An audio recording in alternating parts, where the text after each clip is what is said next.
Good afternoon, everyone. Welcome to this afternoon's session with Ollie Kenchington, talking about his experience in corporate production. Ollie, thank you for joining us again. Thank you very much, Jake. How you doing? I'm well. I'm very well. Thank you very much. Thank you for hosting me again.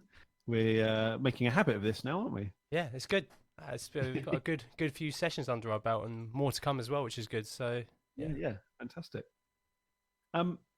We are talking about corporate productions today. We're going to be basing pretty much everything I'm talking about around one particular brand documentary that we made last year, which I've chosen simply because I think it illustrates nicely the kind of end-to-end workflow that we normally take with a corporate film, but it applies to everything.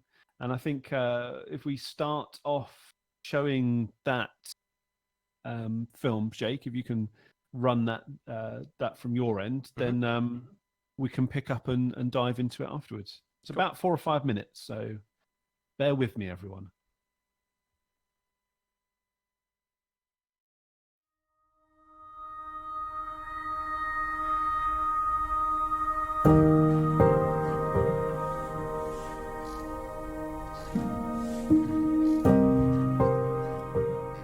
Throughout secondary school, I was part of a very, very toxic group of people.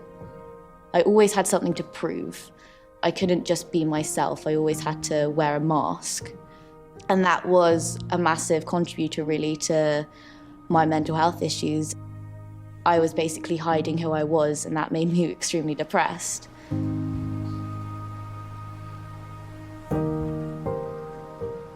No one really noticed what was going on until it kind of hit crisis point, really. I was hospitalised for a month until I was sent to a psychiatric unit. I found it very, very difficult to actually talk about how I felt. Having to then talk to someone who I don't even know was extremely difficult. Working in mental health nursing, we quite often deal with people in their darkest moments, but we're trying to be the light that comes in and sort of like anchors people out of that. How I knew I was starting to get better was when the things that used to really, really upset me, I didn't care about them anymore. We might be going through in our time. I went to a pub on a Sunday afternoon. A man came over to me, tapped me on the shoulder, and he was carrying a baby in his arms, and he said, "If you hadn't worked with my wife, then I wouldn't be with this baby now." So a lot of stuff that we're going to be doing today is filling out forms. It's powerful stuff, and makes it worth it. Makes some of those challenges worth it, at least, yeah. Thank you, James. So James has done a great job there of talking to a service user in their house for the first time. I'm James Marlow. I'm a third-year mental health nursing student studying at UE Bristol. So thank you, James and Amber. I came into mental health after spending years working in advertising, sales and accounts. It's certainly challenging trying to sort of get into academia when you haven't ever had a go at it before and starting to do that when you're 40, but it's great. It's a really infusing and enriching experience to go through. I chose to study at UE Bristol because they had such close links with the mental health nursing trusts in the area. The placements that you're on are really wide and diverse. It's all here and it's all available to get into. It's brilliant. Since 2016, I've been coming to UE Bristol to talk about my experiences to the mental health students. There's been a number of times when service users have come in and sort of facilitated groups. It's powerful stuff to see. It's really moving to see someone's journey in their own words. I've been supported throughout my degree course here by the staff. I've got a great personal tutor, Jane. She's been there and done it, and she knows what you're taking home with you quite often. Because we're all in that mental health field, it's all about sort of counselling and sort of debriefing each other through those periods. So I've found it very supportive here. I'm 17 years old. Our generation is meant to live until we're 100. What doesn't kill you does make you stronger. I've got all of my life ahead of me still.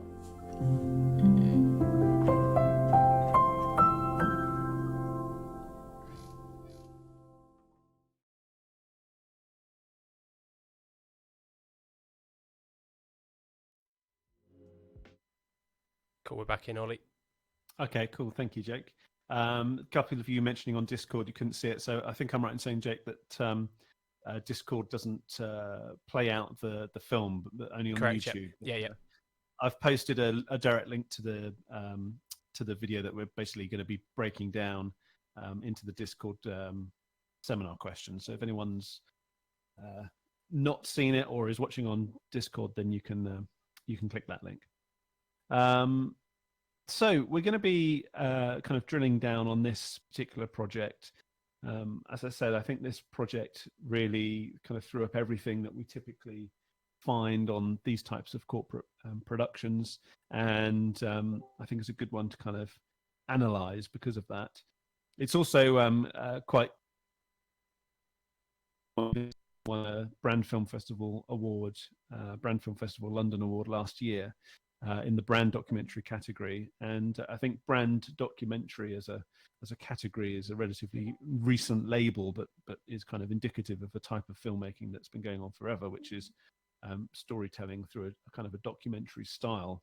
And it's being used increasingly in corporates and in online branded content as a way of a more kind of a deep level of communicating a brand's values or a brand's kind of ideals, or of selling specific products, which I think we have to understand that this is what this film is doing. It's selling you a product.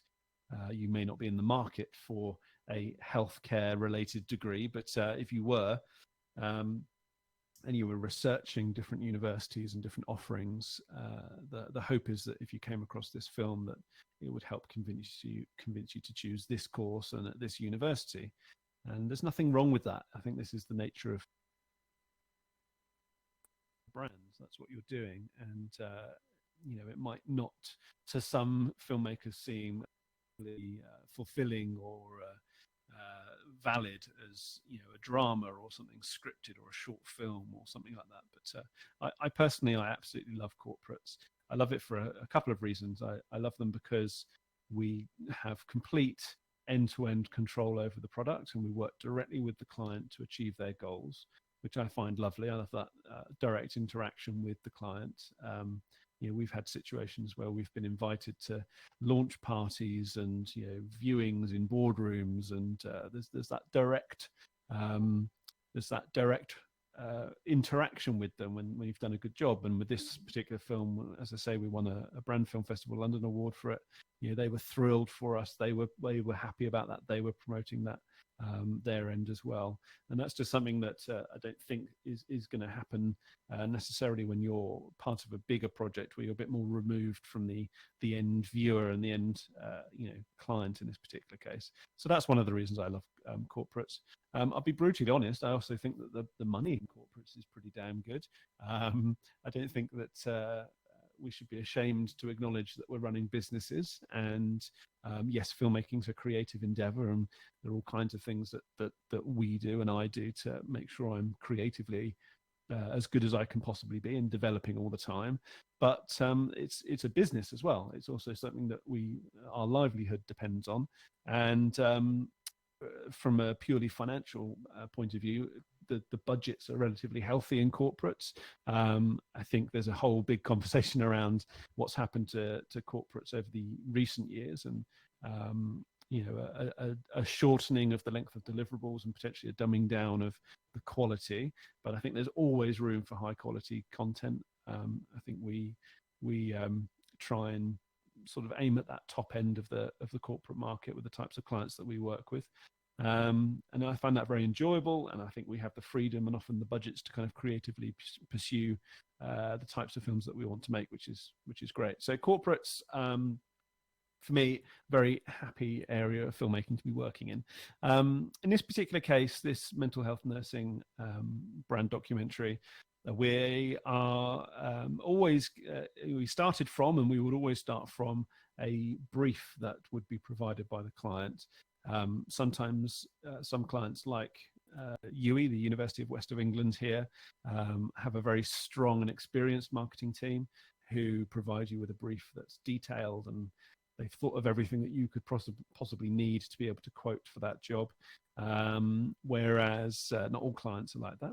Sometimes they need a bit of extra hand holding. So what I'm going to do is I'm going to sort of dive into our pre-production processes on a film like this, and show you some of the documents that we use and create, and the processes that we go through to kind of develop an end product like this. So let me shrink down, stick myself over there, and let's open up this. So these are the pre-production documents that we used with this particular project. And I don't have the exact client brief that came from UWE for this film, but I do have another one, and they're all basically the same. So if I, more or less, so if I just show you this one. So this is from an accommodation film. That was another one that we made a while back that I've just borrowed as an example. So as I said, not all clients are going to give you such a detailed brief. It's great when they do. It does make our lives much easier, but they're not always going to do this. This brief has a number of key bits of information that we really need if we're going to be quoting for the client. And at this stage, when you receive a brief, normally that's the first interaction that you have with an existing client or a new client. If a new client, it might be an email or a phone call saying, "Oh, hey, I need something done. Can you make a film for me?" And then they send you a brief. Or if it's an existing client, you tend to just get a brief pop up in your inbox and say, "Hey, this is our next project. Can you quote for this?" But these briefs are being sent to us in order so that we can quote. So again, it's coming down to a cost thing, and we're looking for certain key bits of information in this document to help us quote the client, because, you know, from a business point of view, if we think, okay, yeah, this is a £500 film, and then it's a £50,000 film, we're in a lot of problems.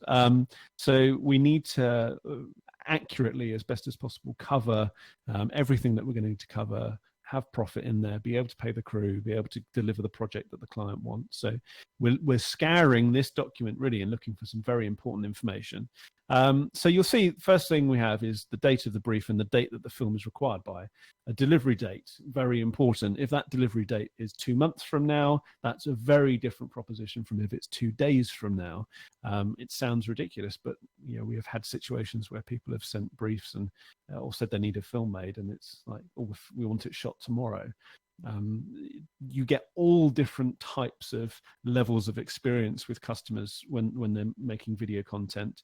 And it's absolutely not for us to say that someone that's new to video and inexperienced, should go away and learn how to sort of everything there is to know about pre-production on a film to be able to come back and then give us a good lead time. We need to help those types of clients even more because they are new. And if we work with them and help them and educate them, we become a trusted source for them of film content, and they will hopefully grow with us, which is lovely. But in those cases, if someone's sending you a brief or asking you for a film and it's an unrealistic turnaround time, you have to communicate that to them. You have to let them know that there are only so many things that you can do with no preparation, and it massively limits us. So the first bit of key information is, when's the film required by? They give us things like, what's the reason for this? What are we trying to achieve? Who are we talking to? We've got things like, what's the customer journey? I always feel like if a brief doesn't contain the word journey at least half a dozen times, then can it really call itself a brief? You have to have the word journey in there somewhere. It does become a little bit of a running joke, but nonetheless is quite useful. where are customers seeing it? Who are their customers, and what tone of voice do they want for the video? And for me, this is one of the most important ones: existing pieces of communication relevant to this brief. If your client can send you links to things that they've seen, either they've had commissioned themselves or they've seen competitors or other companies put out there that they think, yeah, that's what we're after.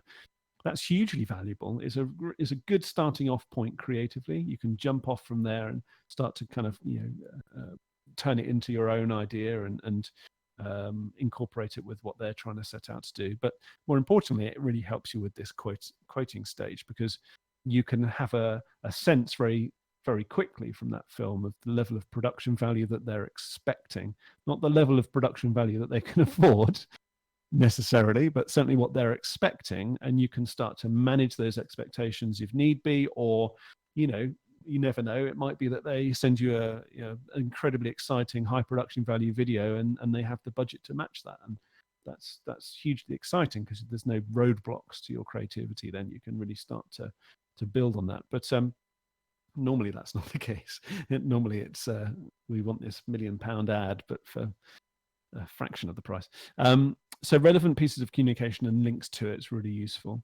I find this really useful when I'm quoting clients as well, particularly if their budgets don't match up to their expectations. What you can do is you can say to them, because you get into this game of whoever says a number first loses. If you say X amount of money, then we can't quite afford that. Well, isn't that a coincidence? So in that game, the best thing to do actually is to say numbers, but for them not to be your numbers. So what we do is we put ourselves into the position where us and the client are both appraising another value that's been placed on something else. So if someone sends us a link to an existing film and says, well, this is what we're hoping to achieve, what I can do is I can say, that's a great film. I can see why you like that. I reckon that film cost X amount of money to produce.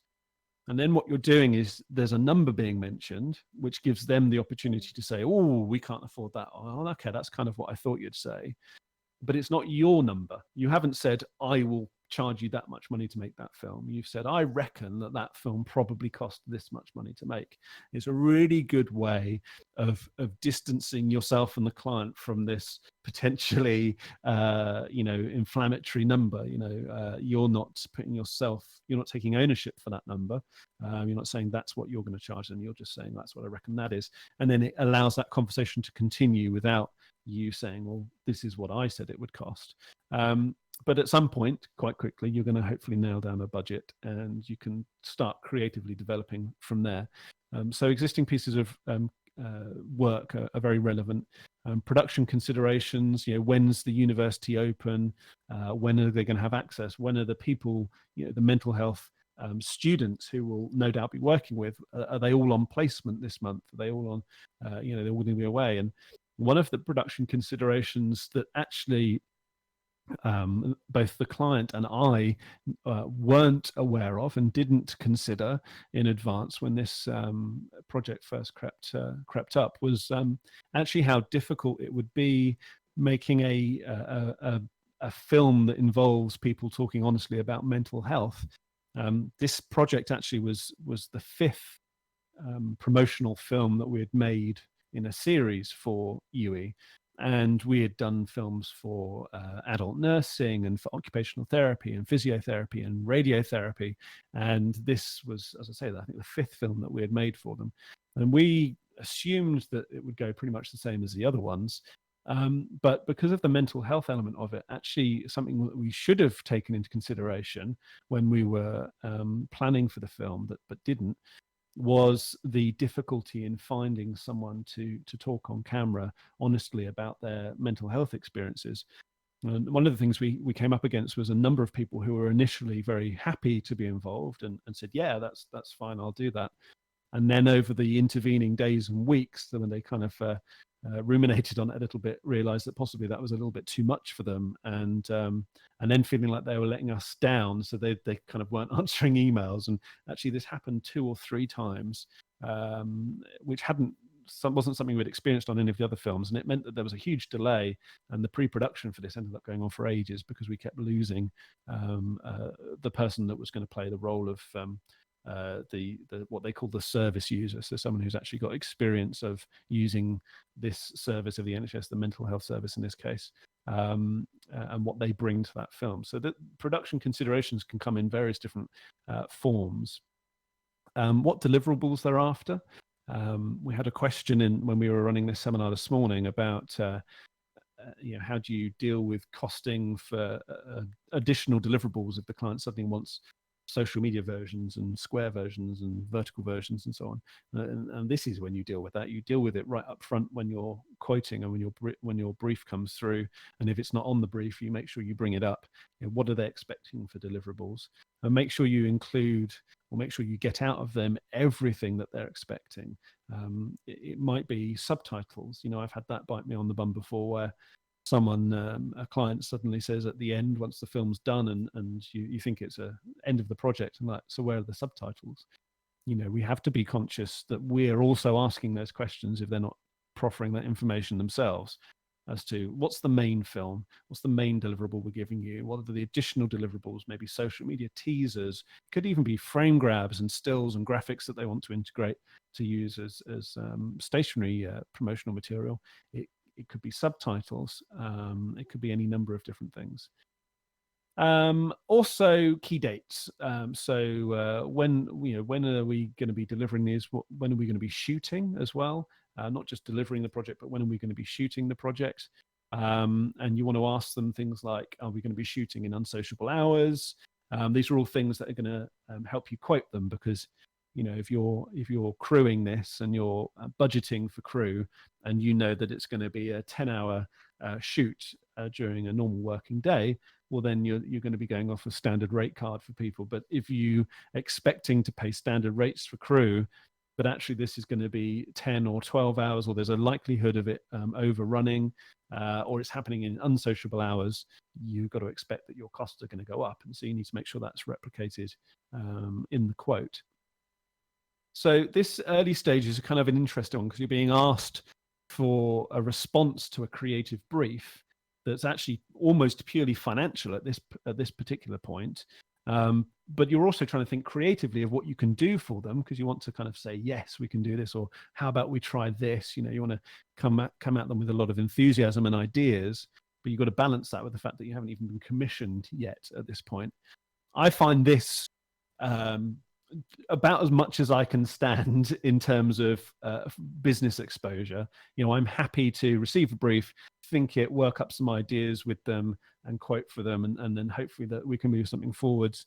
I think that's enough exposure on my part, running the risk that I might spend hours potentially coming up with something, working with them, and then not getting that business. For me, tendering is a step too far, and I've said this to a number of people over the years, and I'll get mixed reactions. But we don't, as an agency, we don't tender for work anymore. We stopped doing it years ago.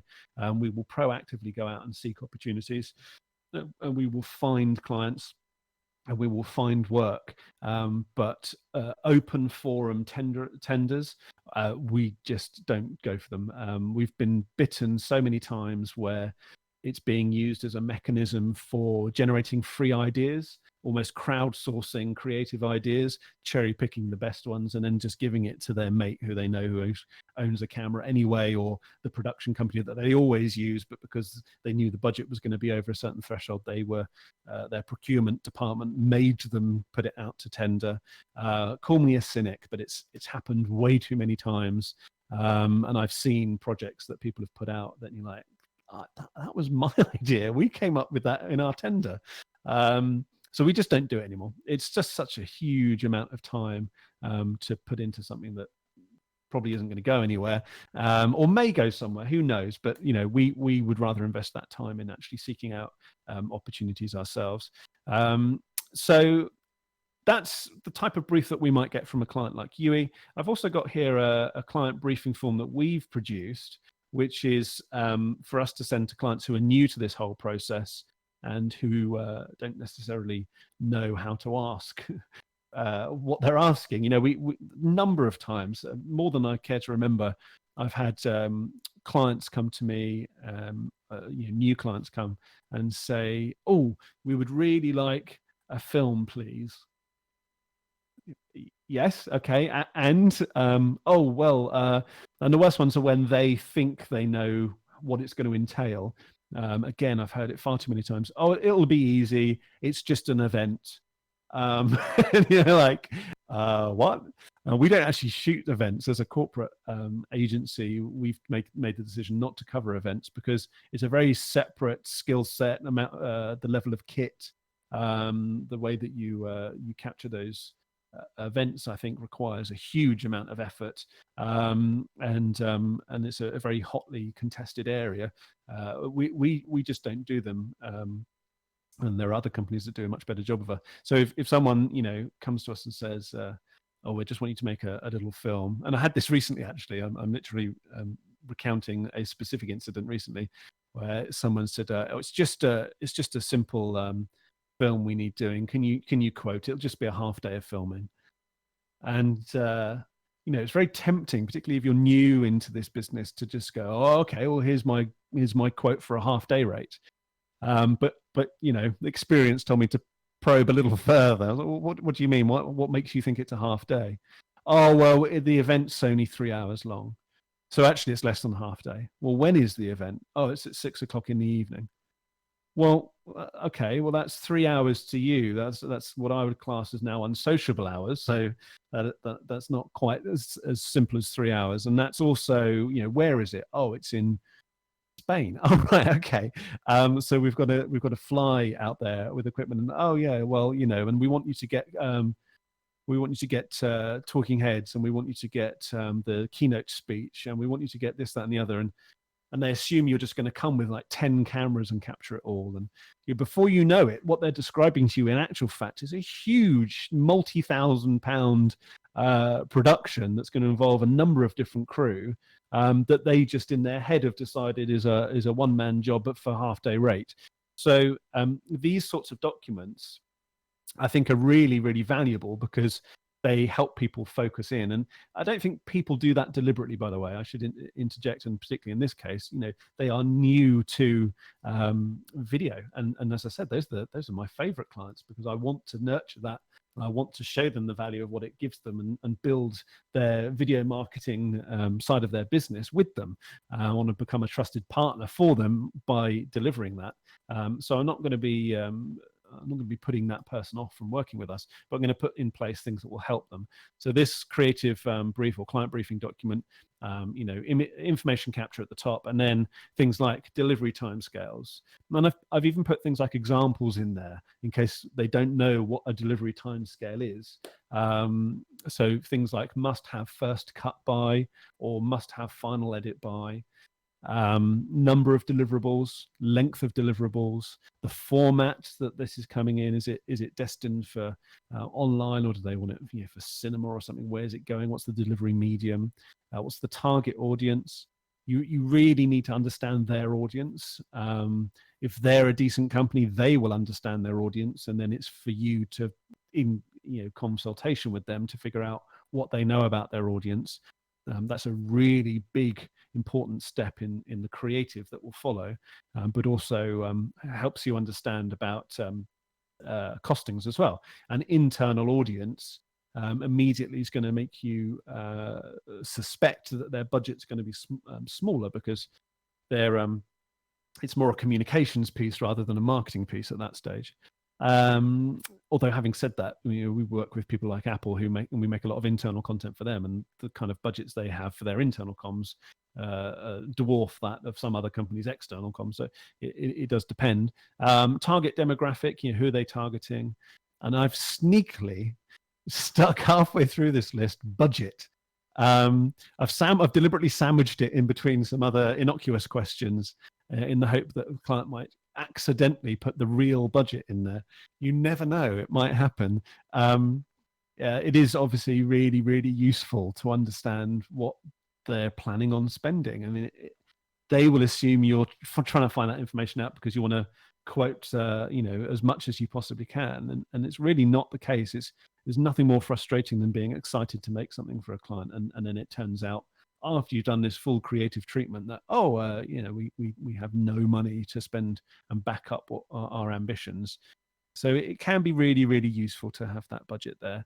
How you wheedle that budget out of them is another question, but there you go. Project tone: happy, hard-hitting, inspirational, melancholy. Links to examples, as I said, really useful. One thing I learned in my fine art education at university was that there's no such thing as an original thought, and borrowing heavily and adapting existing ideas is perfectly valid and worthwhile. And that's probably also plays neatly into my hands as more of a technical person than a creative. But anyway, links to examples: shoot locations, Spain or Italy, or just up the road. These are all going to inform how much money you're going to be quoting. Shoot times, shoot days, shoot timescales. Next week, anytime this month, sometime this quarter, etc. So nice and clear. Hopefully, even if someone has got very little experience with producing video content, they should be able to answer these questions, and you'll be able to quote them effectively. Now, assuming that you've quoted them, they're happy with the prices, you're on the same page with budgets, I then normally follow up with actually a face-to-face briefing, which is far more about, okay, we've established what our budget is, we've established what you're trying to achieve.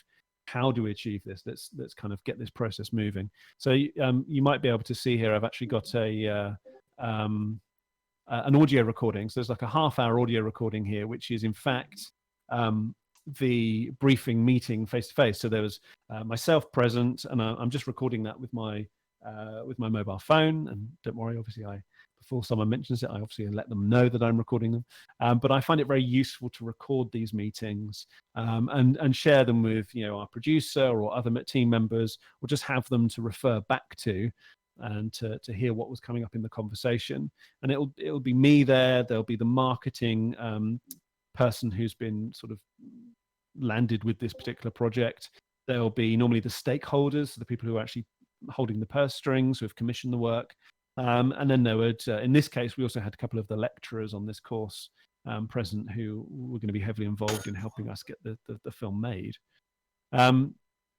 So if I come down, the next step after that is kind of developing the storyboard, which a recce helps a great deal with that, because locations and storyboard kind of work hand in hand.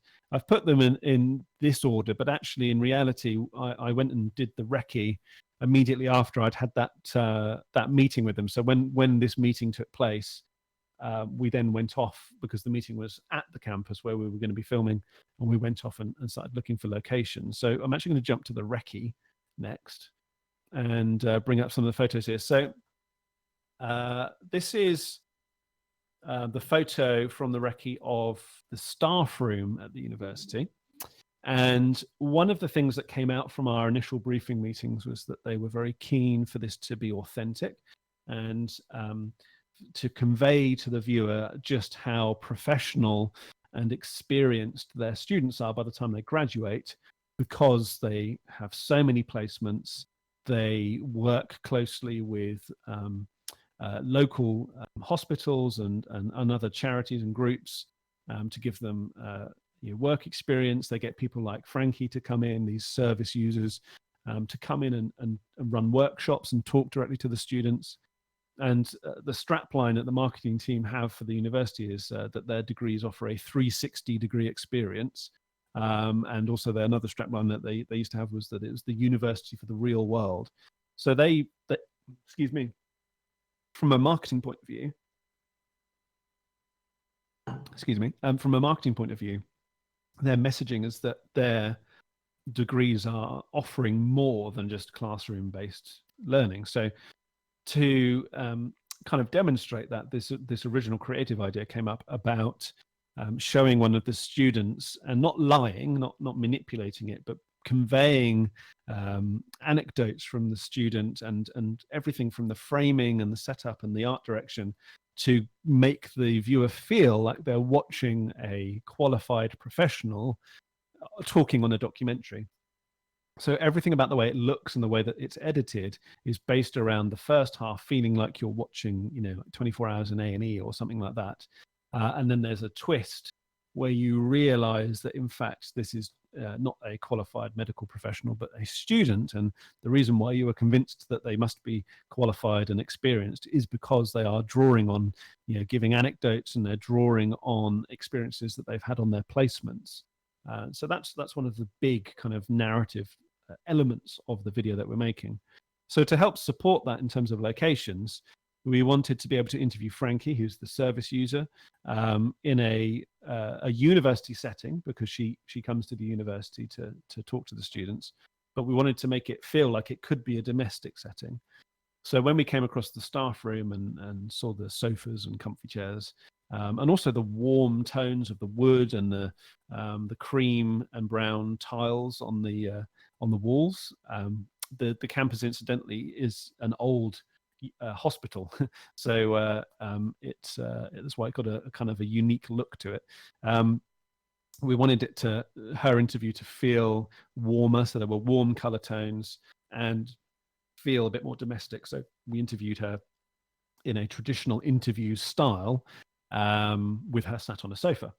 Whereas when we came to James, who's the student who we want the viewer to subconsciously feel is a qualified practicing nurse at that point, we interviewed him in a classroom. This is just one of the classrooms in the same building at the university, but you can see we've deliberately chosen something that looks far more clinical. It's got the white walls, and we've chosen this angle so you can see the soap dispensers and paper towel dispensers and sinks along the back wall, in order to create that feeling. So if I go back and grab the film, which is, let's open this up separately.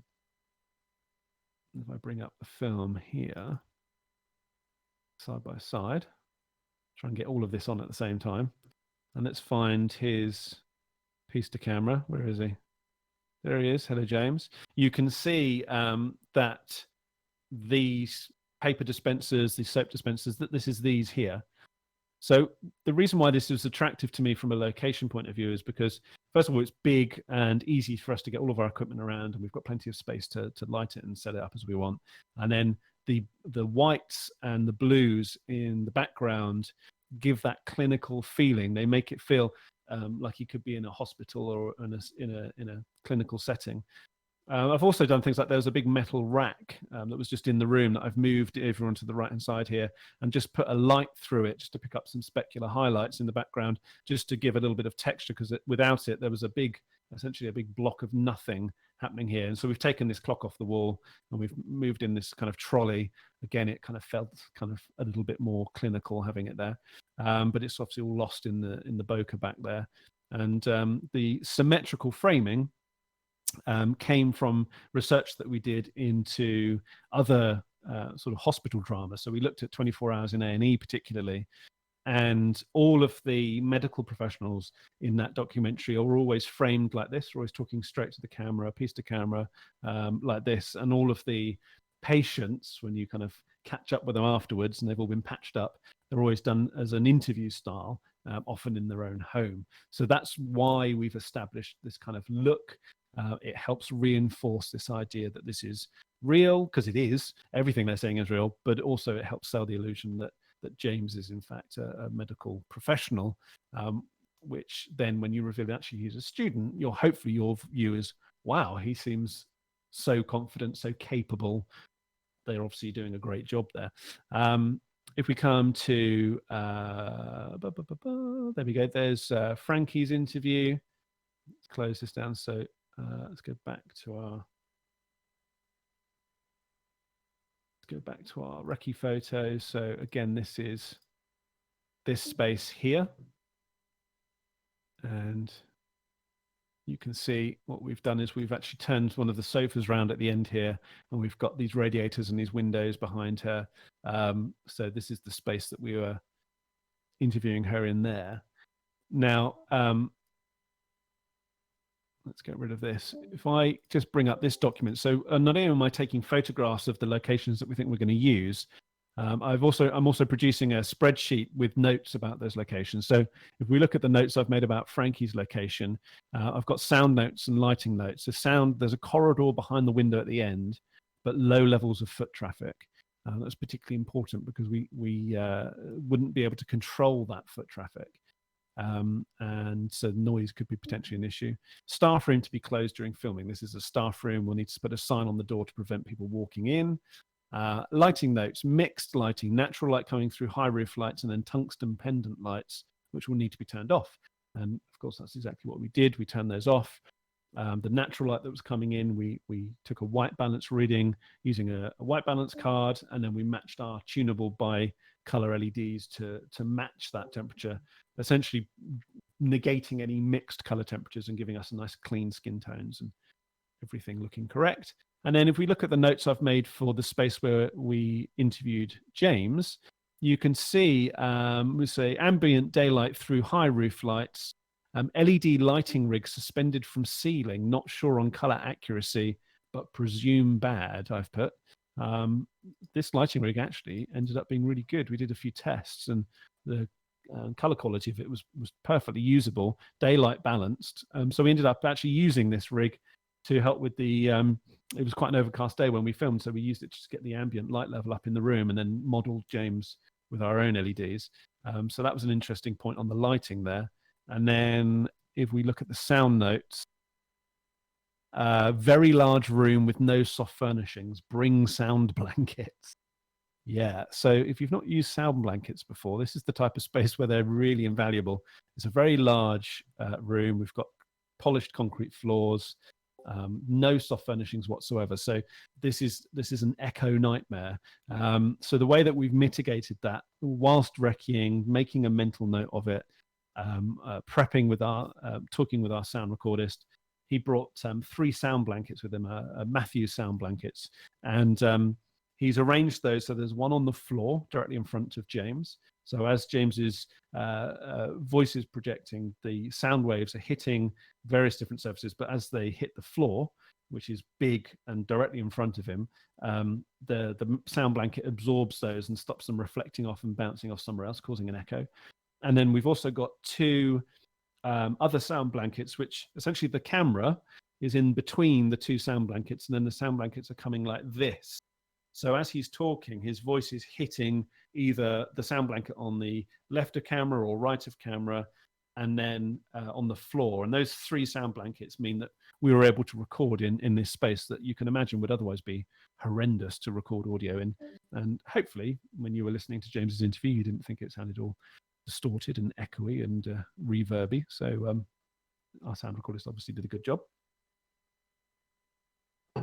If I so anyway, that's my location notes. Various different things to consider there, but mostly around access, where there are PowerPoints, sound, and lighting notes. Let's close that one down. So that recce took place immediately after the briefing, but it's also then feeding directly into the storyboard. So if I bring up the storyboard for this project, we've got at the bottom here, we've got the various different scenes that are going to be going into it. Some of the recce photos are in there, and that's sort of roughing out the scenes that make up the film. So at a very broad level, this storyboard's intended to break down the various scenes that will move the narrative forwards. So we have here scene 1, close-ups of Frankie putting on her coat before going outside, and then we will be hearing the dialogue from her interview and ambience and the music bed. So we've got sound notes, visual notes, and that sums up kind of that scene 1. And then scene 2, her walking through the forest and through the woods, and she's on the way to meet someone. And then scene 3, which we actually didn't use in the final film, is her sat in a cafe socializing and having a coffee with a friend. Now, the reason we came up with this little visual strand is because we wanted to visually convey, and show visuals that told a story in their own right. And good B-roll should do that. You should sequence B-roll to tell a visual story that aids the primary story, which is normally going to be from your narrative, which would be a script if it was a drama, but in this case is our interviews, and let the interviews push the story forwards audibly, and then let the visuals marry that up and reinforce those story elements and tell a story in their own right visually, but that supports the main story. So we had this situation where we had to think, well, how do we visually represent Frankie's beginning of Frankie's story in her interview, which is, describing about her struggles with mental health issues. We knew that we didn't want to be cliched with that. We knew we didn't want, B-roll of her at a window with kind of raindrops dripping down outside and clouds coming over and, or anything horrendous like that. So we came up with this very simple idea, or our producer Daisy came up with this great idea of showing, doing the exact opposite. So showing actually Frankie smiling. She's smiling the whole way throughout this opening section. But what we do to convey the subtly the struggle that she's describing is the initial shots are very close. So we have her putting on her coat, but all the framing's very close. They're all extreme close-ups, just details of her to kind of show and represent that claustrophobic isolation, the fact that she's sort of all in her head at that stage. And then as she talks about her recovery and the point where she knew she was feeling better is where we have her walking through the woods, and so the camera's now wider. And we're seeing her, she's still on her own, but her world is expanding and she's kind of like making her way sort of literally through the forest. And then the idea was that would culminate with her in a busy environment, socializing and chatting, and that kind of, that isolation's gone entirely. We felt we didn't need that editorially in the end, so we didn't use any of that apart from one shot of her, which is just her smiling and talking in the cafe, which we used right at the end. But you never actually see the people she sat with or the space. But in terms of storyboarding all of that, it's a case of, that forms one very simple section row on a spreadsheet here, and then fleshing out visually what that looks like. And we grab, references from, you can see there's lots of Shutterstock stuff that we're just grabbing here that we're just using internally to kind of help us visualize what it is that we're trying to show our viewer.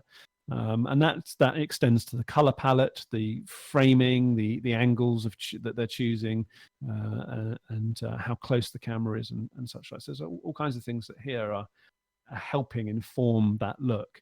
For what was quite a tricky scene, we actually only did this for this opening series of B-roll, because the rest of it, actually, once it's in the classroom, it's all pretty straightforwards, and kind of the second half of the film becomes slightly more straightforwards. But we wanted to make sure that we got this quite delicate opening scene bang on. So we went to a little bit of extra effort with this particular section.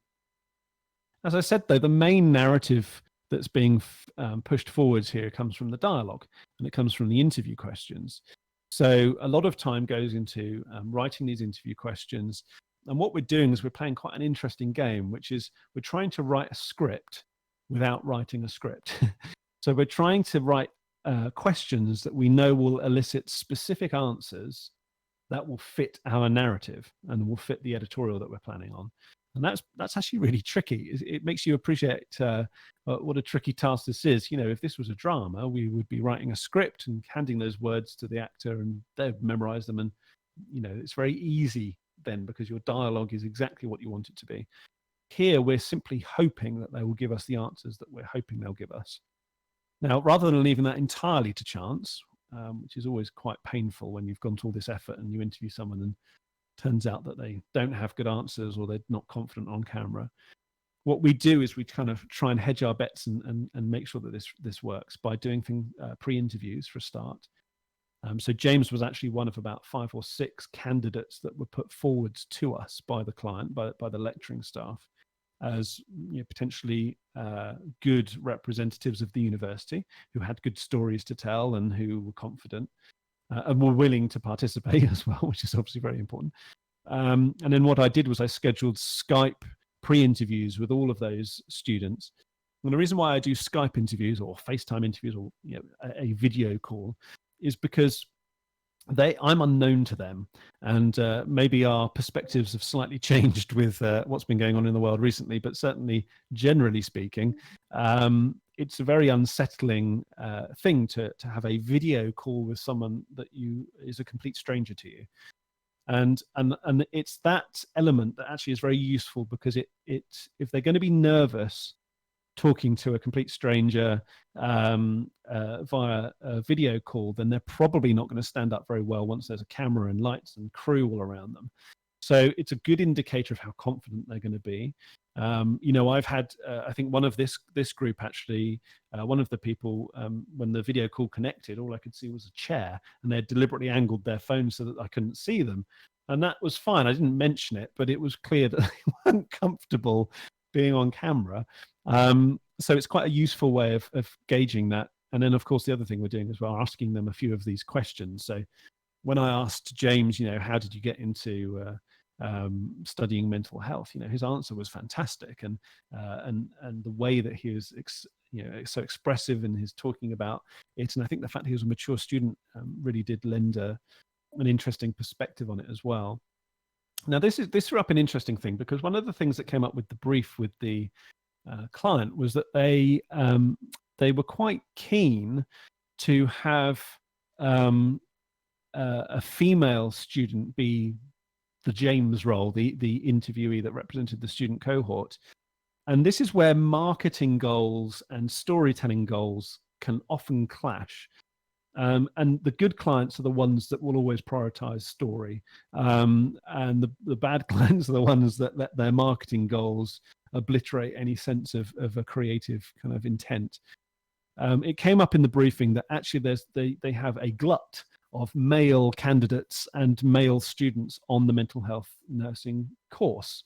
And they were very eager to redress this balance and encourage the recruitment of more female students. Now, that's a marketing goal, that's a sales goal as well. And very tempting to give way to that. But James was actually the only male candidate that they put forward to me of the 5 or 6 that I spoke to, but he was by far and away the best. And what's nice about this particular client and any client that you work with that's like this is they trusted me to make that call, even though it didn't fit in purely with actually their marketing goals. They knew that it was better to prioritize this type of film. And I think partly that's an acknowledgement that there are this isn't the only film that they made that year. There's lots of other ways of targeting specific demographics, but this particular film, it was really important that we hit those narrative notes, and James was the person that was going to do that. So that's why we went with him. So loosely, what our storyboard, if you remember, was seeing Frankie going on this journey of isolation to recovery, and then from recovery to sharing her recovery and sharing her story with others to help them learn, and that being invited in by Yui to do that. So that there's our story and our sort of our path. So to elicit those answers that take us on that journey, we needed to ask things like, what are some of the challenges you face as a mental health nurse, from James, because we wanted to hear about why he does. Why would someone choose to work with people who are desperate and in despair and in some of the sort of their dark moments? And he came out with this wonderful line about the reason why he does it is people are in this dark space, and he's hoping that he can be the light that helps pull them out of that. And James kept giving us just wonderful sound bites like that. And I think that's the type of thing that one of the reasons why I never, if I can possibly help it, never script these types of things. We don't give them bullet points. We don't give them auto cues. We just make sure we do a bit more effort to pick the best people to interview. And then we give them time. That's the other thing we do, is we give them plenty of time to come out with these nuggets, these gold nuggets. So we would have answered, there's 10 questions for James, 6 questions for Frankie. We would have asked those questions at least twice, probably 3 times. So we scheduled the whole morning for their 2 interviews. So they both had about an hour and a half to 2 hours each. So what that allows us to do is to take our time to really get what we need out of them, and allow those multiple asks as well, because that does 2 things. One, often the second or third time you come back to a question, they come out with some information that maybe they didn't say the first time round. So you end up with more stuff to kind of sift through, which is good. And the other thing is that gives us the opportunity that if they are struggling to answer a question, that we can just say to them, do you know what, don't worry about it, let's just move on, let's go on to the next question, knowing you're going to come back round to it later on when hopefully they've calmed down and had a bit more time. If you only schedule half an hour to ask someone 10 questions, you're absolutely making a rod for your own back. You are going to have problems. If there's even anything other than a perfectly media trained, expressive, intelligent, eloquent person right in front of you, then you are going to struggle. So we really give these interviews time to breathe. We also do things like if they're a bit nervous. So with Frankie, we had to tread a bit more delicately. We'll ask them questions that we don't really need answers to, that don't really fall into the remit of our film, but they're simple and they make them feel clever, and you show lots of interest in their answers. Maybe it's about their hobbies or where they live, or just something really simple to make them feel like they're the cleverest person in the room, because that is the main reason why people clam up with interviews, is when they feel like they're saying something stupid. You'll get things like people looking at you, they'll flick their eyes away from the camera or around the room, and they're looking for confirmation. They're looking for you to kind of say, what you're saying is good, and what you're saying doesn't make you look stupid, because that's what people worry about because of the permanence of it being on camera. So if you can help them by asking them simple questions and really ease them into it, then I think that helps a great deal. We also do things like make sure that the camera's at the same eye height, so that we're not dominating. The viewer doesn't feel like they're dominating them, or if the camera's too low, they don't look like they're dominating the viewer. We're always at the same eye height and putting the viewer on the same level as them, literally. There's a few things that we do with interviews to kind of get the best out of them, but it's always fun from a storyboarding type point of view, because you're actually trying to write a question to elicit an answer to tell your story for you, which is a very difficult thing to achieve, but kind of fun when you get it right. So hopefully that version of what we call a storyboard, it's very personal, I think, a storyboard. I'm sure storyboards that you've created or seen in the past look very different to this. Don't get too caught up on what you think a storyboard is meant to look like. Don't worry that your client will go, well, hang on, where are all the beautiful illustrations and hand-drawn frames from our film?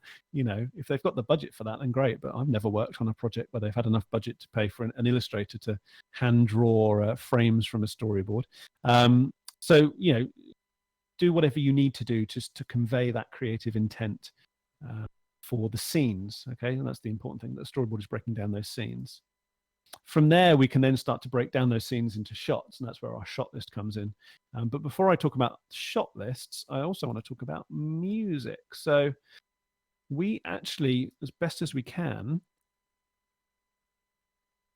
we choose our music at the storyboarding stage. So when we're working on working up these looks and these camera angles and all these things, these decisions we're making, we actually try and pick music at that early stage.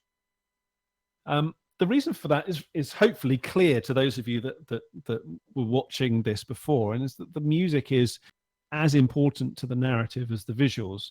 Audio is so important. It's the number one thing that people that are new to filmmaking don't realize and have to kind of learn the hard way, is that you really should prioritize audio all the time, and that comes down to recording, the interview sound, and the level of effort that goes into that, and the people that you work with, the people who you crew to do that, but also music and ambience and just even fading from one bit to make sure there's no pops or clicks or anything. The soundtrack editorially is very important, and when we're editing this and any of our projects, we're actually trying to get to a really solid radio edit, which is to say that we can listen to it and we can absolutely be transported. Our mind, even close your eyes if you have to, is filled with the images that we think we're going to be seeing, and it sounds seamless, like you're listening to it on the radio.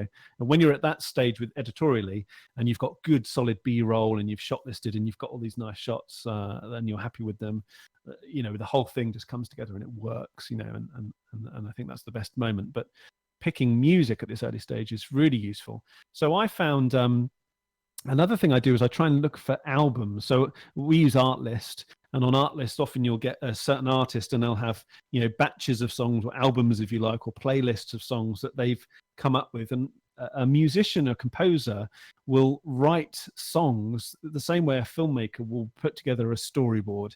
They will be thinking about how they play together, the placement of them. And this particular playlist was put together by an artist called Vortex. And actually, it was a Christmas-themed playlist, and they had composed some really beautiful piano pieces around things like telling stories by the fire, early morning, waking up, and the excitement of your presence being under the tree.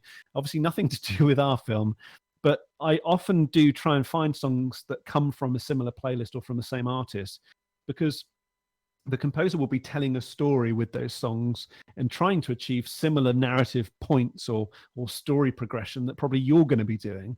So, for example, the telling stories one, the piano is. Oh, hang on, we don't want that in music.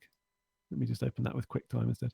Don't think you're going to be able to hear it very well anyway. But this is the opening music, which is this slow, ambient kind of sound, and then the piano comes in. It's this really slow, just 3 chords, and it just moves it forwards, and it's kind of contemplative without being hopefully too depressing, and it's sympathetic to the subject matter. So that moves that forwards at the beginning, but we need a note change. We needed a key change or a change in tempo for the twist, where we reveal that in fact James is not a qualified professional but still a student, but we need it to tie together. So the fact that these come from the same playlist, they use the same instruments, same composer, it really helps actually tie these things together as we move from that part to the part where we realize that who James is. And we have this slightly more driving, kind of melodic, more cheerful, still piano. So it just moves it forwards, and the tempo moves up a bit. And it's actually really nice. It's quite playful, and it acknowledges that we've slightly played with the viewer by making them think that he was someone that he wasn't. So that playfulness is quite nice. And I think those 2 songs and the point where they transition from one to the other is a very important part of the final film, and important to know that we picked that way before we had shot anything, which was a tip I picked up years ago from, I can't even remember which director it was, but someone who said that they always play music on set to their actors to help get them mentally, because music does that in a really effective way. It's one of the most effective kind of ways of emotively just putting somewhere in a place, in a mental state. That's very useful, and I thought, well, we can definitely use that in our techniques for developing our stories as well. Let's have a look at this shot list next. So our storyboard has shaped out our scenes, and we're then going to break down our scenes into shots. So, for example, the scene where Frankie's putting on her coat at the beginning, our shot list will say things like close up, hands doing up buttons. That'll be scene 1, shot 1. Scene 1, shot 2 will be close up of hood being pulled over her head. We wanted things that kind of made it feel like she was protecting herself. She was insulating herself from the stuff she was dealing with. Now, I don't actually have the shot list for this project because we didn't create one. It was actually a simple enough project, and because I was the one shooting it and editing it, I didn't feel it was necessary to go beyond just the loose storyboard. But you will find the bigger, the more ambitious, the more crew, the more people you need to communicate these ideas to, the more important it is that you have a shot list. So what I've got here is actually a different documentary. This is a big documentary that we did a few years ago, which was called Inside the Music, which was a 5-part documentary series that we made for Apple Music, which was about Gary Barlow. So this is the shot list from that, which gives you a much better idea of the types of kind of lengths that we'd go to. So, for example, we've got things here like this was days 3 and 4 of principal photography. And we've got things like scene 3 here, shot 1. Scene 3 is at Abbey Road Studios. And what we did, which I'd always advise, is we shot the interview first. So the whole documentary hangs around one piece to camera that we filmed with Gary, that we filmed over an entire day. So we came away with, I don't know, I would say there's probably about 5 or 6 hours of rushes for a 25-minute documentary. And we filmed all of that and went through all of that quite early on, and then went through building up a shot list to kind of show those visuals. So one of the anecdotes he came up with was about how he's never lost that kind of boyhood wonder at going and having the opportunity to kind of create music at places like Abbey Road Studios and in the famous Studio 2 where the Beatles recorded. And I remember he specifically mentioned about he still walks down the stairs into the studio and can't believe, you know, the kind of grandeur of this place and what's taken place there, and how thankful he is to get to record there. So I simply storyboarded and then shot listed Abbey Road Studios, exterior, wide shot, locked off, 24mm. So we're making notes about lens choices, composition choices, lighting choices, symmetrical shot of entrance as Gary walks in. Now, if I open up I've actually got the trailer here rather than showing you the 25-minute documentary. I've got the trailer here. And so let's just refresh our memory there. So symmetrical shot of entrance to Abbey Road Studios as Gary walks in. And somewhere in this trailer, there we go.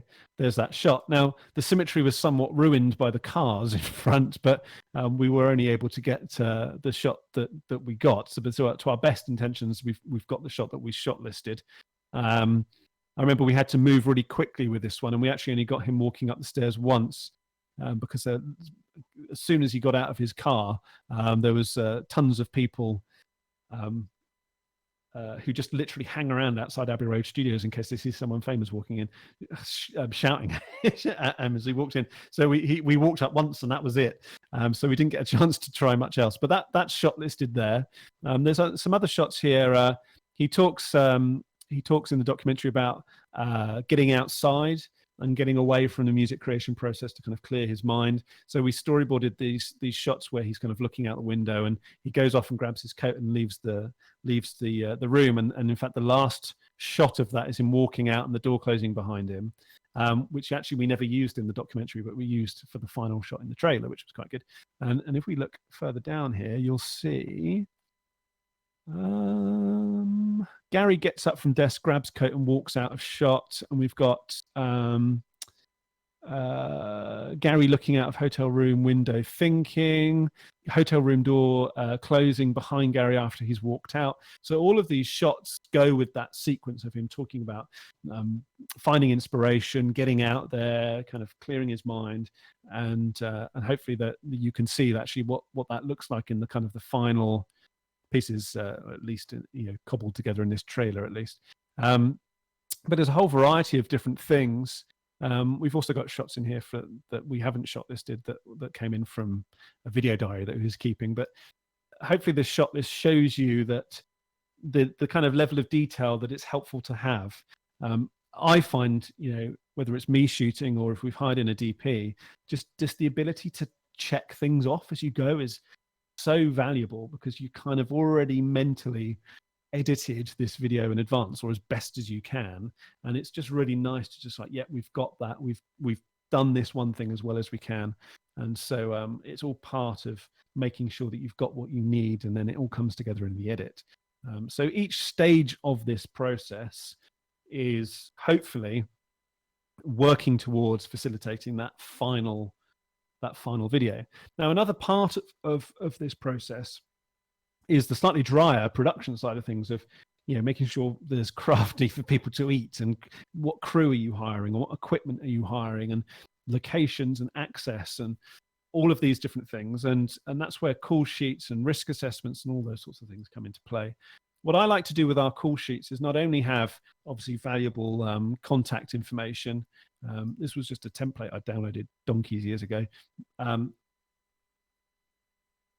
So not only have we got useful contact information for producer and various crew, and where they've got to be and when, crew call time, weather, nearest hospital, sunrise, sunset, all that kind of stuff. We've also got in the middle here actually a few simple pointers about the order that the setups, the order that we're going to be shooting. This could easily be expanded out on a bigger shoot, but we wouldn't on something this small. But then just a simple list of the setups, the timings of those setups, who we need for them, what scenes they relate to, and then notes about, for example, again, bring audio blankets, what we're doing in that particular scene, who we're doing it with. and also notes about making sure that make sure to bring model release forms, bring lanyards for the other students to wear in the scene where they're all being spoken to. So I think call sheets, even if you're in a very small team, and this was deliberately a very small crew because of the subject matter, we didn't want to come in all guns blazing, so we deliberately kept the shoot day to be very lightweight. It was literally just me shooting, and I was interviewing as well, which is something that I've been doing increasingly. I think interviewing is a skill, and I quite enjoy it. And this whole project was shot on the C200. Canon's autofocus system is so good that we can actually just set up the camera, light it, and then just leave it to record. And James's interview particularly, that's on an 85mm f1.4, and we're recording that at 1.4. So the face tracking autofocus on that camera means that I can actually just come away from the camera and I can interview, and I can kind of forget about the camera and let it do its thing. The sound recordist is worrying about the sound, so it's actually helps, particularly in this case, to keep a smaller, lighter weight crew. That obviously helps keep costs down, but it also, in this case, meant that it was less intimidating for Frankie, who at the time was only 17, and bless her, being very brave, talking to us random film crew coming in and talking to us about her deepest, most private inner turmoil. So I think a lot of that helps considerably. So the call sheet then is something that's going to help us kind of keep on task and communicate to the crew where they need to be and when. And if you're not doing them, do them. And then we end up with our final deliverables. So we've got our final film, which you've seen now, and then you can also see we generated some social media assets. And this was a couple of years ago that we filmed this. We've kind of changed a lot now the way that we do this, and we actually tend to now go in and film with a separate storyboard for socials. So we're actually generating a lot more social content. This was one of the last projects we did where it was just we were pulling out social content from whatever we had happened to shoot, which kind of works, but it's not quite as good as when you intend to shoot something for social. So here we've got actually 4 different social videos, which are, let me turn this down, which are actually bits from James's interview. He gave us so many good sound bites. There was lots of bits that we didn't use that we've just tagged in square aspect ratio for Instagram. And there's 3 or 4 of these, and each touch on different subjects and hopefully connect with a different type of viewer, a different type of audience member. And then point them through their social media to the actual film that's then on their website or on their YouTube, or both. And most of these, I think all of these are under 30 seconds actually. So they're conveying actually the style, using the same music as well. They're conveying the style and the type of content that people can expect to see, but in a very short snapshot, and pushing them in the right direction. Now, we had tons of questions this morning, so I'm going to jump on to Discord and again. So I'm going to jump onto Discord and try and answer as many of your questions as I can. So let me start. Actually, Jake, have you got any that have come in from YouTube that you haven't pasted into Discord? No, they're all in Discord already. Okay, so let's make this full screen again, and let's have a little look. So,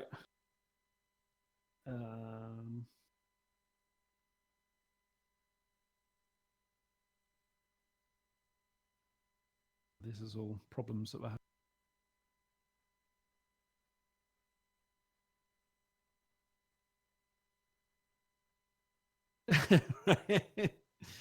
Sorry, someone saying that events are easy. Yeah, rather you than me. I think they take an awful lot of effort to make them watchable. How do you generate most of your leads? Cold calls, advertising agencies, etc. That was from Midland Video Broadcast. Hello, Midland Video Broadcast. It's a good question.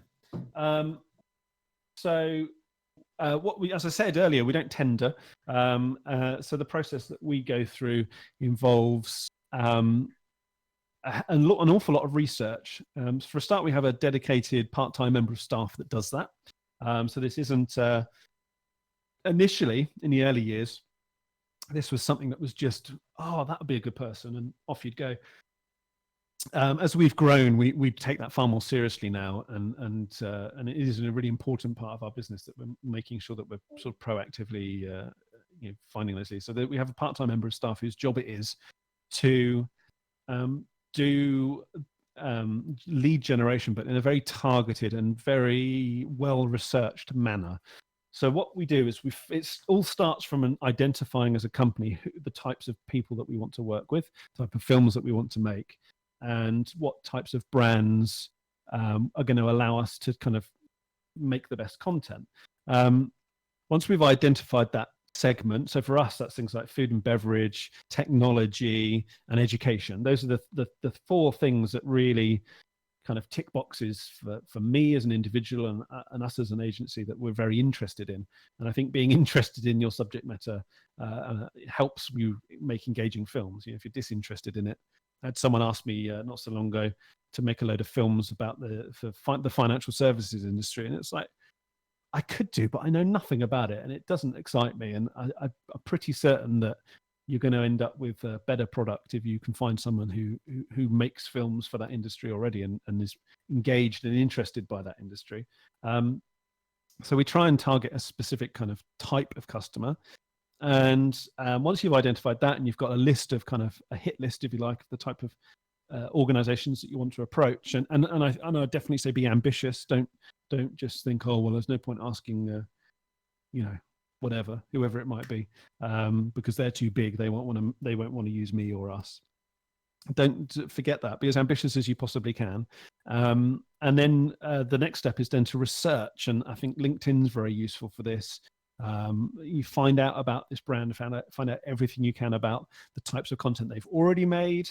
I'm always particularly keen if it's someone a company I like, company I admire, company in an industry that I like, and they haven't been putting up videos, or they've either never made video content, or the stuff they've put up is a bit homespun, or those are clients that you can go to and straight away add value to. And so they're the ones that are probably most likely to be enthusiastic. They're also probably the most likely ones to maybe not see the value of video, otherwise they probably would have already been doing it. So there are extra challenges there, but they're challenges that involve conversation. And if you're talking to someone, you're already most of the way there. Well, that kind of depends on you, actually, I suppose. But I find if I'm in a room with someone or face to face, or I'm on the phone to them and I'm already talking to them, then I can normally talk them into submission. You may have noticed I talk a lot. And then once we've kind of researched and found out who it is that we're meant to be emailing, we just are very persistent, and we just keep firing off emails and messages on LinkedIn, and find their home address, and no, we don't do that, and just keep badgering until we get some kind of response, positive or negative. And it's just about persistence, keeping it up. But it's also about being able to demonstrate as quickly as possible. People talk about the elevator pitch. I think that's something that constantly happens, even without you talking. Like it or not, I think you need to always have a presence that anyone can look at. So whether that's your social media or your website, or it could be a business card, anything that is an opportunity for someone to sum up you and your quality and what you stand for and what you're capable of, should be an opportunity for you that you take. So have put in the past and still put a lot of emphasis on our website and putting up our best content there, and our social media. And it's difficult, but you've got to keep at it. I think our social media is quite an interesting reveal. But I mean, if anyone who's looked at Coro Films, you'll see that we've got something like 1,300 followers. I mean, it's nothing, absolutely misery compared to an awful lot of people. I've seen people and had conversations, I won't name names, with people who are terrible filmmakers and rubbish, and they're really winging it, but they're a hot flavor of the month, and they've got hundreds of thousands of followers on social media. don't be put off by that. Don't think because you don't have many social media followers that it's not worthwhile. As I said, we have 1,300 followers, and Apple are one of our clients, and we've made award-winning content for massive international brands. It's nothing to do with your social media. It's very easy to put up pap on social media that attracts lots of followers. It's very easy to follow 1 million people and then end up with most of them following you back. But making sure that the content that you put up is shows you in the best light possible, shows your capabilities in the best light possible, is in making sure people see that stuff is the way that you win new business.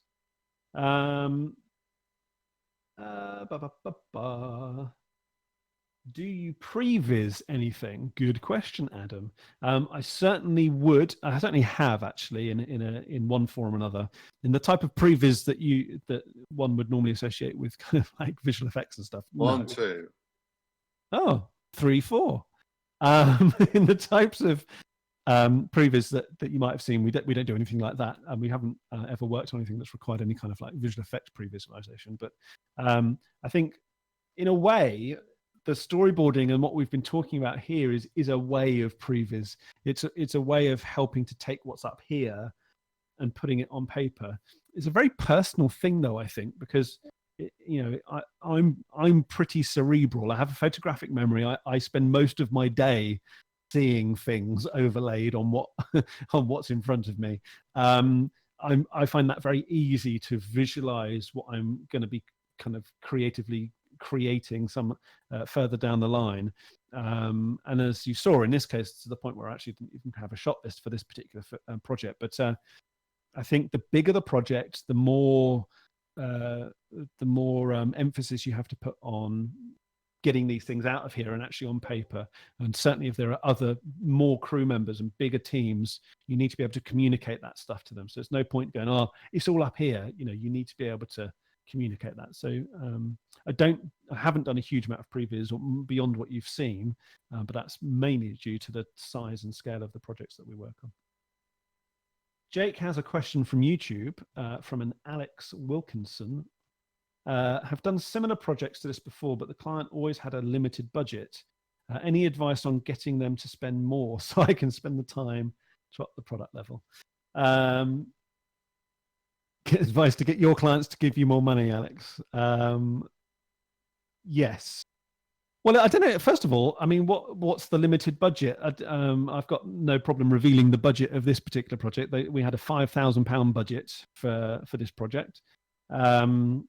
I don't know if that's limited by your kind of yardstick or not, Alex. It'd be interesting to know. But let's say that you're trying to make a similar film and your client's only got £500 or £1,000 or something like that. Then the advice to get them to spend more is to demonstrate to them why they should spend more. You have to give them a reason, and sometimes that's just, well, you want to achieve this, showing them examples. This is what you're trying to achieve. Your budget's only going to achieve this. To be honest, although there's a certain amount of that going on, I always think that it's a discredit to a company if their answer to I can't afford that is come back with more money. Imagine you walked into a clothes shop and you're like, oh, I just love that coat, or I'd love that shirt. I just can't afford it. And they just said, well, come back when you can afford it, rather than saying, well, actually, we've got these in the sale, or why don't you talk to our outlet who are based, it's a long drive, it's a real pain to get to, but we do actually have an outlet where they have seconds and you might be able to pick up a bargain there. You have to offer solutions to clients or they're not going to do it. So we actually often say to people, this is the film we can make for you. It costs this much money, but actually whatever your budget, we can make a film for you. There's always a way of making something. You have to communicate the compromises that are going to take place, though. But maybe creatively it helps you up your game. Look at what's happening around the world at the moment with TV productions cancelling and stopping production left, right, and centre, and a lot of them then within a few weeks picking up online, moving their format to a new format and trying out new things. It's forcing, with no money and with no opportunity and to kind of use big studios and crew. It's forcing people to think outside the box and be more creative. So think of it as a positive. The problem is the client knows how easy video is to do. They all shoot video on their phone for Facebook, Instagram, etc. Yes and no. jamedia.uk. Yes and no. I wouldn't necessarily say that all of my clients think that making video is easy. I've definitely had some clients that think making video is easy. I've had one client that I would desperately love to do more work with, but after we did some very successful films for them, they they got one of their marketing people to kind of shadow us on one of the films that we did, and then within a week they had bought an iPhone and one of those little phone gimbals, and they were everything on their social media from that point onwards was just shot like that. I would love to do more work with them, but I don't think that they think that what we did for them is easy. I think they understand what they are doing is easy and not what we were doing, and I think they understand it looks very different. But people have different budgets. You never know what someone's circumstance is. It may be frustrating. If you've got a client that genuinely thinks that what you do is easy, but I'd say that is a communication breakdown on your behalf, because if you are not able to show to a client that what you do is worth the money, then that's a communication problem. I know more and more companies of all sizes are using behind the scenes content to help with that. It's amazing the power of a BTS photo of your last production and showing, oh yeah, well, you see those lights in the background, they're $3,000 each, and there's 3 of them, and you see that tripod, that cost me this much money, and you see all of that crew there. Yeah, they are all experts in their field. I think that's very helpful to convey to clients that what you're doing is not just pointing and shooting with a phone. I do agree to a certain extent about them. They're all shooting video for Facebook and Instagram, and they think it's easy. I think, if they're producing stuff that looks as good as what you're producing and they are just using mobile phones, then, you've got bigger problems. I think you should be able to produce stuff that looks better than what they're doing. And if what they are doing is genuinely really good and they're just shooting it in-house with their phones, then just good for them, move on, go and find a client that does need your expertise. Adam from Prism Cine, I shoot model railway exhibitions. Events are not easy. No, they're not, Adam. I completely agree. Adam, events are definitely not easy.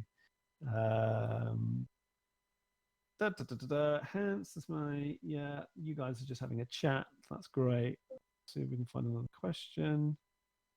It's a good skill to be able to talk a lot. Well, thank you. Yes. If I'm interviewing, I then break out the. So what's this, Adam? If I'm interviewing, I break out the lav mic. Oh, never have a single. I'm sorry, I'm missing your initial thread. So never have a single mic. Interesting. I'm no sound expert. And quite often our sound recordist will have a lav mic and will boom for interviews. But there have also been many occasions where he's just used one or the other. I think a good sound recordist will be able to hear which one's going to give them the best results in the environment they're in. And if they know they're not going to get a good result with one, then may as well not use it. Unless you're talking about having a backup. Then they would definitely have stuff in their kit. But anyway, I think I'm terrible with audio. I hate having to record audio on my own. I think it was one of the very first things, God knows how many years ago now, but one of the first times where I brought in a crew member, it was a sound recordist. And I don't think ever since I've ever taken sole responsibility for the sound unless I'm just doing something on my own. It's just such an own goal if you record poor quality audio, and so it is really, really important to get it. Lav mics are very flexible and good, but depending on the environment, you might often need a good boom as well. Okay. So there's a question here from CLC. How big crew do we usually operate? Well, for this particular project, we kept it very small, but actually none of our projects are particularly big. It does vary. I mean, it really varies depending on the project. I'd say the biggest crew we've had was probably about, probably about 12 people. But most often there's normally 3 or 4, maybe 5 of us. It really does depend. We're certainly not going to overcrew things. We're only a small production company, and so we've got to be conscious of profit margins and such like. But we get whoever we need for the specific things. Sometimes we do a lot of food. If we need food stylists, we'll get food stylists. If we need hair and makeup, we'll get hair and makeup. The real skill is not not using as many people as possible, but using the right people and on the right job. And I do think it is really important to have a network of very people who are just damn good. People who are very good at their jobs. Do work on that network. If you're a lone filmmaker and you're relying on bringing in subcontracting to freelancers, then they're bearing your reputation and their work. I'm terrible at this. I'm such a perfectionist. Unless it's done at least as well as I can do it, if not better, I won't use anyone. That's always been my standard. If they have to be as good as me or better. If they're not as good as me and I've just bumbled along and made it up as I've gone along and taught myself over the years, if I'm still better than them and they class themselves as a specialist in that area, then sod that. I just won't use them. They have to be at least as good as me, if not better. And I have to be able to trust them with my clients.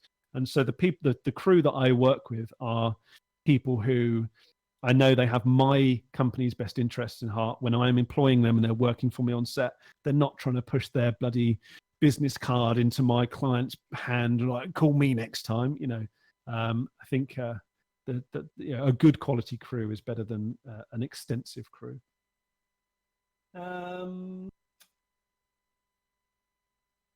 another question from YouTube, what is the one thing you would highly recommend for a relatively smooth production process? Pre-production. Everything I've been talking about. All of these various different pre-production steps, from the briefing to the recce, the storyboard, the shot list, everything about the pre-production process is what makes production run smoothly, or as smoothly as it possibly can. Stuff will always go south on a production. There will always be fires to put out. But if you want to have the least amount of fires, then you need to have really solid pre-production. If you're no good at pre-production, then get in a producer and get in people that are good at it. And the nice thing is that the type of people that are good at that it's not like finding the world's best camera operator in the world, or the world's best sound designer, which are highly skilled. Often all you're looking for, I say all you're looking for from a pre-production process is a creative thinker who's incredibly organized.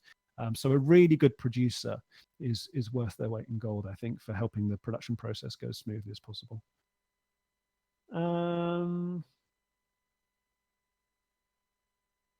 How big, in terms of financial and production turnaround, is my company? I think that's irrelevant, actually. But I'm not going to start discussing the financial size of my business, I'm afraid. CLC, but we're small, and we're based in Somerset, so we have lower overheads than if we were based in London. Okay, any other questions, Jake? Have you got? No, I've had nothing else come through from YouTube. Okay. But I can see JA Media typing some up. So yeah, okay. If anyone on YouTube, any questions, ping them over now. Oh gosh, I've just got one. What is the one thing you would highly recommend? Oh no, that is, we've already done that one. Yeah, I was going to say yeah. Okay, cool. I was going to see if there was. Just bear with me 2 seconds. Let's see if there's anything else relevant to, because we're slightly ahead of schedule. Just bear with me 2 seconds.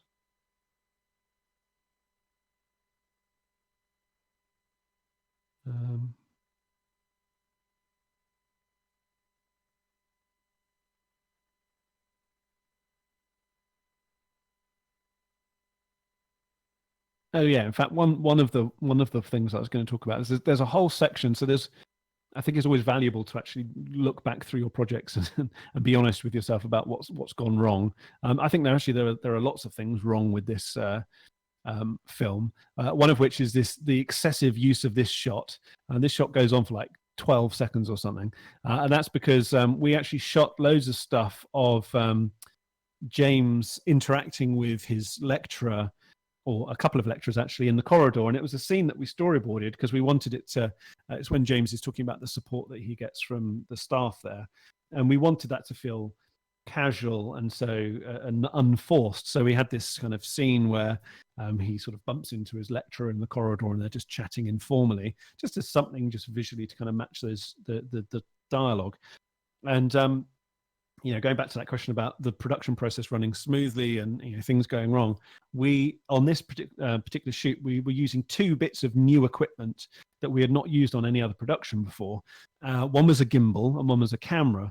The camera hadn't done enough tests with, and it was my fault completely. I screwed up one of the picture profile settings that I had set on the camera. That meant there's one particular scene where I'm not happy with the grade at all, and the skin tones don't look right. And the other thing was a gimbal that we had got. That this was the first time we were using it on this shoot, and there was actually a problem with it where it had to go back and be replaced. And there was a whole sequence, all of the stuff in the corridor, where as we're moving the gimbal, the gimbal would shake. Suddenly there'd be like a jerk, and it's in some of the other shots, but they're the ones that it was least noticeable, so we kind of got away with it. But basically the gimbal wasn't operating properly, and we had some real problems. So I think all of the pre-production steps that we put in place, the storyboarding, the shot listing, it helps you kind of, as I said, like tick things off as you go. But it also means that when you get confronted with a problem, you know you've covered yourself. You know that you've got enough sort of in reserve to kind of get around that without suddenly having to think of a completely new solution. I hate that feeling on location or when you're recording, where you've got nowhere to go. You haven't planned for this, and there's no way out. It happened on a shoot, and it completely wasn't our fault. But I'm not going to start airing my dirty laundry now. But there was a client who it was their responsibility to kind of do the pre-production, and when we were there, it was an absolute nightmare. The location, it was really, excuse me, sorry, talking too much. It was really, really challenging in terms of lighting and the time that we had to set up the space, and things that were thrown at us that when we were there that we weren't told about, and it was incredibly stressful. And that pre-production really helps a great deal, actually. We have suddenly quite a few extra questions. Where is the future? Where is the future as we have all been in lockdown? Where is the future? The future is ahead of us. If by that do you mean what's going to happen after the lockdown? God knows. Hopefully people kind of pick up where they left off. I think everyone's budgets are going to be cut. Often you find when things like this happen, it happened in the recession. Marketing budgets often get slashed. It's seen as a disposable thing by some companies. It's really interesting to see the companies that aren't doing that. I have to say, Canon, huge respect to Canon for not just maintaining but actually upping the amount of marketing that they're doing. The connections that they're making with their audience base, things like this, these seminars with CVP. Loads of marketing activity that's still going on. I think that's a really good approach. Keeps people fresh in your mind. it's good, but it's going to be tricky going forwards after the lockdown in terms of corporates. Businesses are suffering, and it's those businesses that we're looking for to kind of pay for our films. I think it's all about diversifying, making sure you've got solutions available to offer that customer. I'll be honest, I'm in a fortunate position that I run 3 businesses, and only one of them is to do with film production. So often we find that the others pick up where the film production drops off, and certainly that's what's sustaining us at the moment. But the other thing you've got to remember is that although the companies will be, there'll be less money going around and less projects going around, there'll also probably be less competition. It's a rather cynical and not particularly nice way of looking at it. But if you make it through, there'll be an awful lot of people that have had to look to other things and maybe changes of career because they haven't made it through, and hopefully that will mean that we're not going to notice a massive drop off, but who knows? I have no idea. I do not have a crystal ball. All I can do is keep doing what we're doing, and hopefully people keep paying us for it. From me, it was more not making more money, but paying for team like sound and good ways on how to find them. I don't know what that relates to, Alex. Sorry. For me, it was more not making more money, but paying for team like sound and good ways. I'm not entirely certain of your question, Alex Wilkinson. If you could possibly, I think that's coming from YouTube, if you're able to rephrase. I'm not 100% certain what you mean.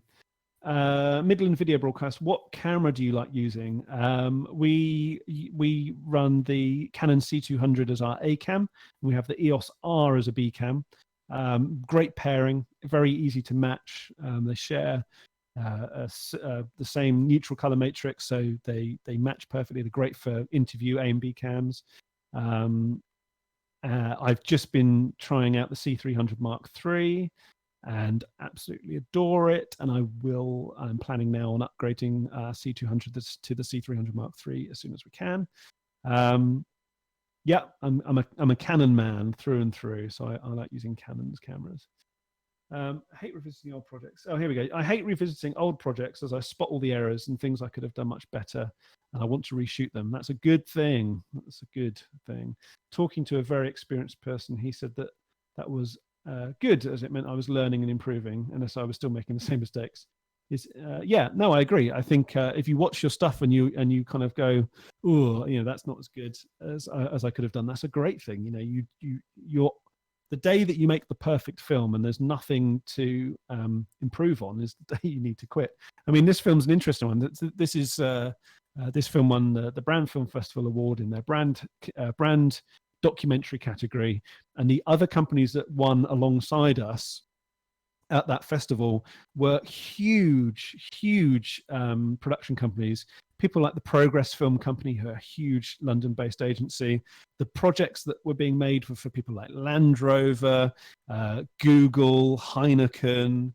There was one film that won alongside us that had won something like 6 awards at Cannes.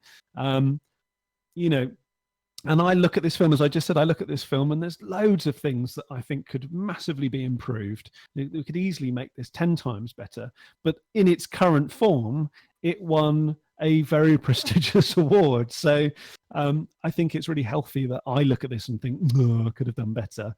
As long as people, either the paying client or in that case, a festival and an award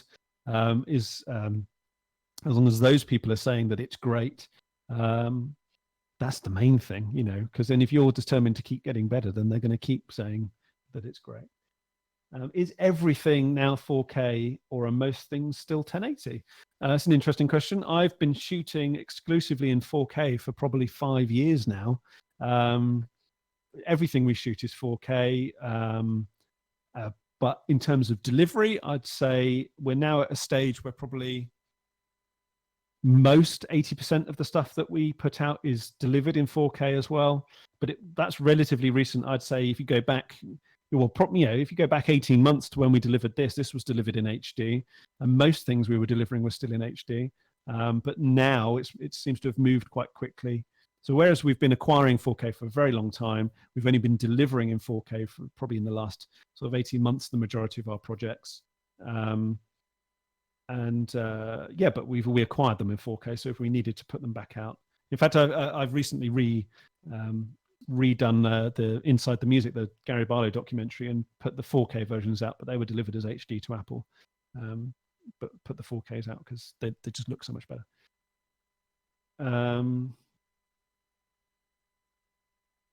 Matt Eastland Jones, what's your feedback process with the client to avoid endless revisions? That's a good question. So we use Frame.io. We've tried Dropbox links and sort of quick, and people just looking at it in their video player. Terrible. We've looked at Vimeo and its review pages. Frame.io is just hands down the best solution for us. People can literally draw on the frame and annotate the video. They can comment, you can reply, you can tick things off, it's brilliant. And Frame.io's integration with DaVinci Resolve particularly is incredible. You upload it, and as soon as people start commenting, it appears as markers on your timeline without you doing anything inside Resolve, which is really cool. So yeah, we do that. So as in avoiding endless revisions, well, partly we mitigate that by putting on all of our quotes and invoices, well, not invoices, on all of our quotes that it includes 2 rounds of amendments via Frame.io. But, things happen. I would definitely urge people not to come down on your clients like a ton of bricks if suddenly there's one extra round of revisions. You've got to weigh it up. If they're constantly taking the mickey and you're not getting financially sort of remunerated for that, then you've got to make a decision as to whether or not you cut off that relationship. But if the odd thing happens, it's the same thing with invoices being paid. I see sort of younger people who are just starting out saying, I had to send a letter of, an extra invoice with interest I'm charging, and a letter kind of telling them they must pay now because my invoice is on 40 days. And it's like, what? They're never going to work with you again. Oh, well, they have to pay. My invoice was 30 days.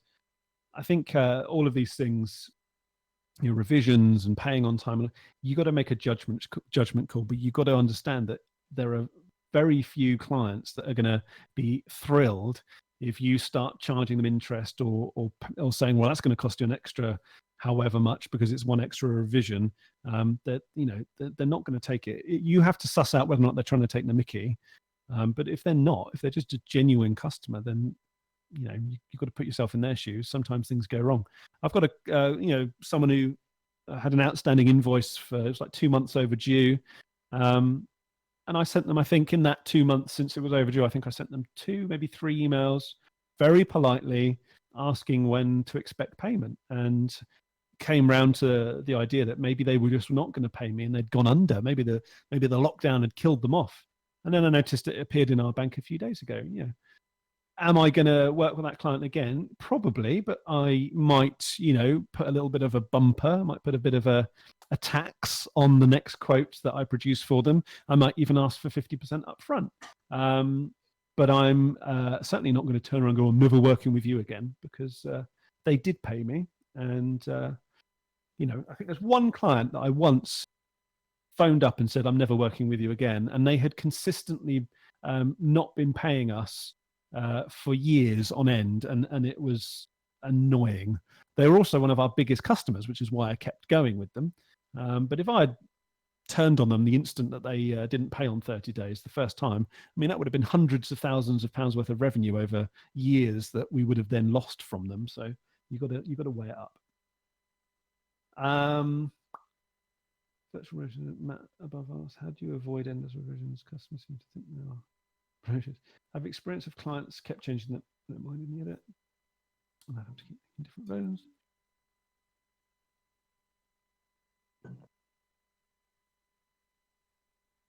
That's your call, Jackie. In terms of how many edits should you make before you say that's it. That's your call. I had a job just last week or the week before, a very large brand, household name. Both of us agreed in advance that there was only going to be 2 rounds of amendments. Everyone was on the same page, and come the day, I think I ended up doing 11 rounds of amendments, all small little tweaks. someone further down the chain worried that if it had those problems, then people further up the chain would not be happy. And what ended up happening was, by the time that I'd done all of these small amendments for this person, by the time it went on to the final people, they had like one comment, and that was it. Ironically, I've also found with Apple, who you would imagine would be an incredibly fastidious and fussy customer, they often give us no feedback. In fact, this UE project was one of only a handful of projects in my entire career where there was zero feedback. The client came back, said perfect, and I was like, really? No, I think it needs to be tweaked here and there. I made a few more amendments myself, but there's hardly ever that you get no one having any feedback at all. Most of the time, there's normally one or two rounds of feedback. If you're making constant rounds of amendments and it's going on forever, and that's happening with multiple clients, you might want to just have a think about the way that the point where you're delivering the project to them. So we only show a first rough to our client when we consider it to be done. If you look at our internal naming, we might get to maybe 6, 7, 8, 9, 10 different roughs before we feel like it's ready and it's done. And then that gets presented to the client on Frame.io as rough one. So they don't see all of those other ones. When we present a rough to a client, we are thinking this is done. So that's sound mixed, it's color graded, it's everything is done as close to finished as possible. It might be, Jackie, that you're presenting them something that's ungraded, that's not sound mixed, that's a bit too rough. And no wonder they're coming around with lots and lots of rounds of amendments. If you're not, if you think it's done and this is happening and it's happening multiple times with multiple clients, then maybe you need to have a look at how the level that you're polishing the products to. If it's only happening with one client and there's always just this one person that's constantly asking for revisions, it's a communications issue, and it's for you to kind of say to them, look, this is a joke. I've had a big client last year who just endlessly had our editor doing revisions, and our editor came to me and said, look, Ollie, this is at what point this is your call as the company owner, this is your decision, but I feel like they are taking the piss by now. And I said, you know what, they're not. It's a communication problem on our part.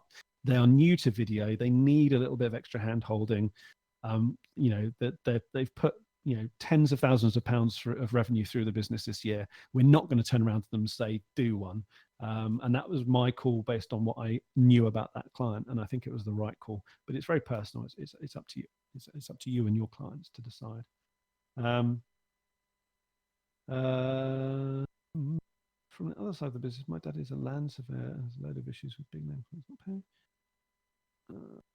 Do you ever find 10 revisions down the line, some of the revisions are to put in back the original version? Yeah, I've got tons of anecdotes. Yeah, the worst one I find, JA Media, is when they loads and loads of revisions, and then just one last thing, and it's been in there since the first version they saw. That annoys me. Like, why are you mentioning that now? You've had so many. I almost don't mind how many revisions. So there's also this idea of, is it 10 rounds of one revision, or is it 10 rounds of 10 revisions per round? So if I say, well, there's 10 amendments, I would rather 2 amendments per project. If I get 10 bits of feedback in that first round and then 2 in that second round, that's great. But if I get those same 12 bits of feedback and they do 1, and then you go, great, and you do it, and then they go, oh yeah, and there's this, okay, fine, and then it keeps going. And that again, that's a communication error. That's me needing to say to them, no, you have to put everything you see that's wrong with this film, go through it with a fine-tooth comb, present all of your feedback and any other relevant parties in this single round of feedback, and then we get it all done. So you might find that you end up with 20, 30 different revisions that need to be made within that one round of feedback. But then the next time, well, now we're done. So again, it could be a communication thing. This is where Frame.io is so good, because you can say, look, here's the link, share it with whoever needs to have creative input and a say in this. and I communicate to the client, don't give it to everyone at the company and everyone thinks they'll have a go. Give it to the people who need to, but make sure it's all of them. So if you know it's got to be your boss, your boss's boss, and then the CEO, then share it with those 3 people. If you start sharing it with your 10 colleagues in marketing and they all have a little bit of a chip in, because why not? Then that's the wrong thing to do. But the key thing is that they're all looking at it, they're all feeding back. And the nice thing about Frame.io is they can all see each other's comments. So if someone says one thing and then someone contradicts them, it's self-evident that you guys need to talk amongst yourselves, because which one of you am I going to listen to? So that's another good reason to use something like Frame.io. Matt Eastland Jones, how many days post-production did this project take? 3, I think, from memory. I certainly charged them for 3. Yeah, I'm pretty certain it was 3.